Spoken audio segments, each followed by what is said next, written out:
Oke. It's okay. Nah, Pak Dwi, kalau dilihat kan transformasinya Telkom ini besar-besaran ya dari digital eranya tuh menurut saya sudah keren sekali ya, istilahnya sudah leadingnya di Indonesia lah ya.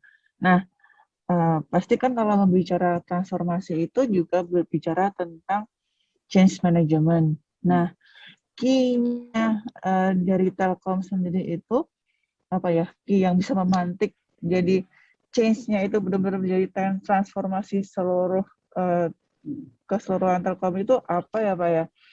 Terus kemudian apakah itu juga termasuk di dalamnya komunikasi yang intensif kah?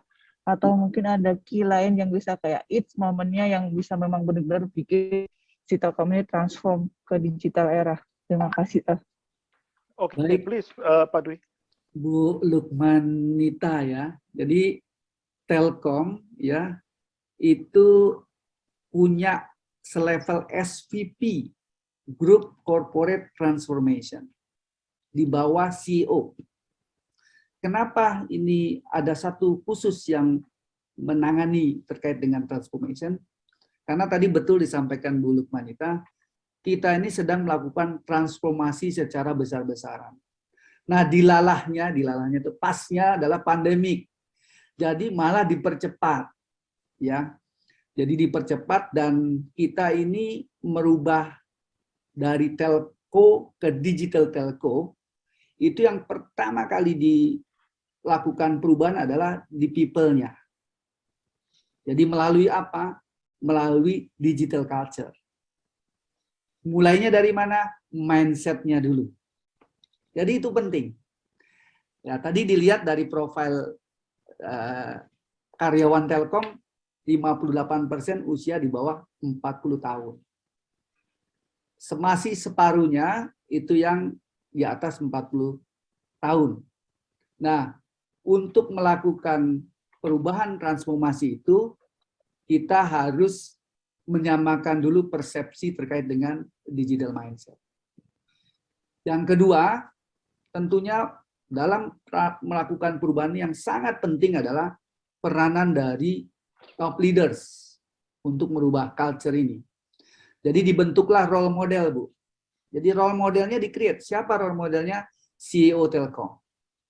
Jadi dari atas, kemudian turun sampai ke level VP, kemudian sampai AVP, sampai yang paling rendah.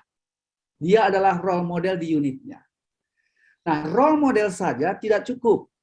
Harus ditambah lagi tim, yaitu culture agent dan culture booster.